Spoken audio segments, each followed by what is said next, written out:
Please welcome her.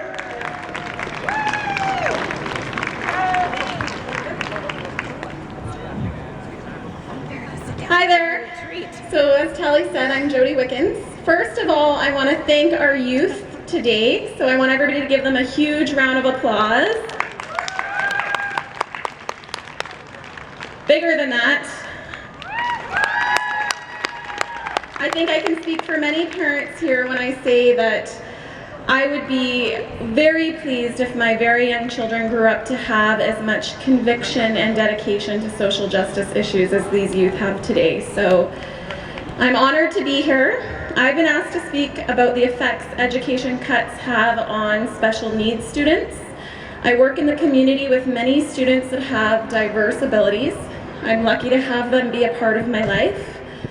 I have a 9-year-old son who lives with autism spectrum disorder, so I have seen firsthand how education cuts affect our most vulnerable students.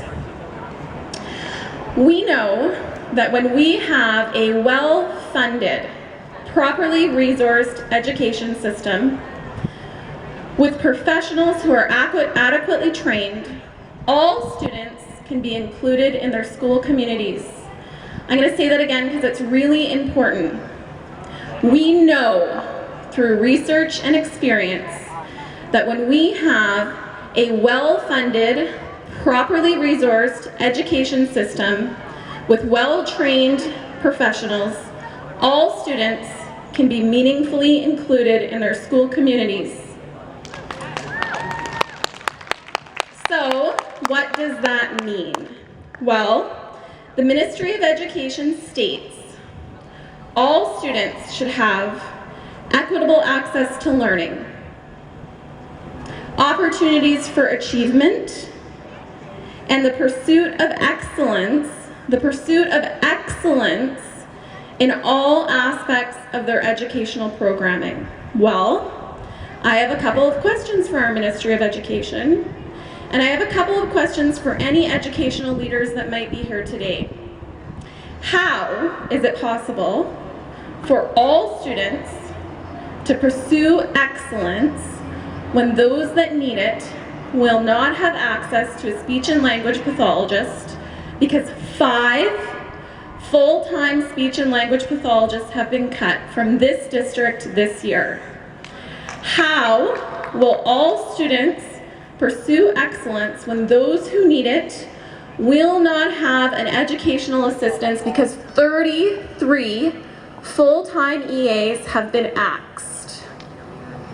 How will it be possible for all students, including those with diverse abilities, to have equitable access to learning and pursue their own personal excellence when 12 school-based learning support teachers have been cut, 14 teacher positions directly related to class size and composition, and 40 school librarians?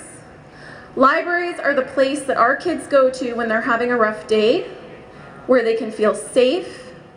Librarians give our teachers time to prepare materials, to meet with administrators, to meet with families, and we won't have any in this district next year.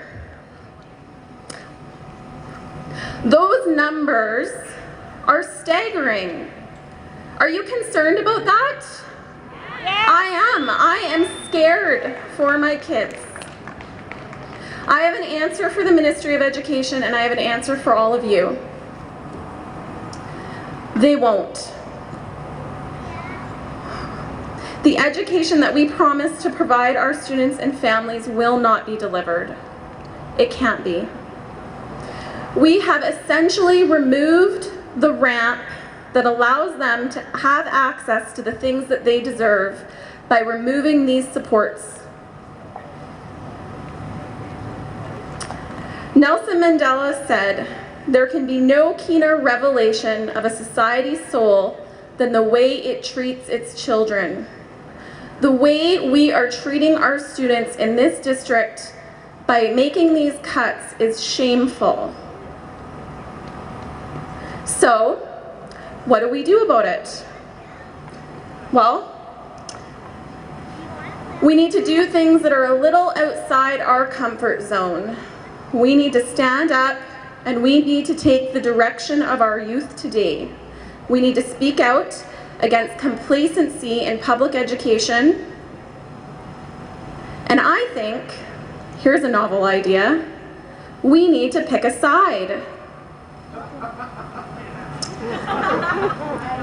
I pick my kids. I pick their classrooms. I pick their schools. I pick the educational professionals that are dedicated to working with them day in and day out. I pick the Miss Coomers, I pick the Miss Kennedys, I pick the teachers that make my life worth living because I know when I drop my kids off, they are safe, secure, and being educated.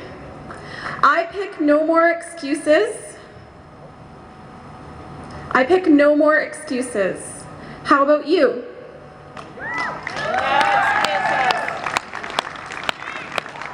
Thanks again to the youth today, and thanks for giving me the time to speak.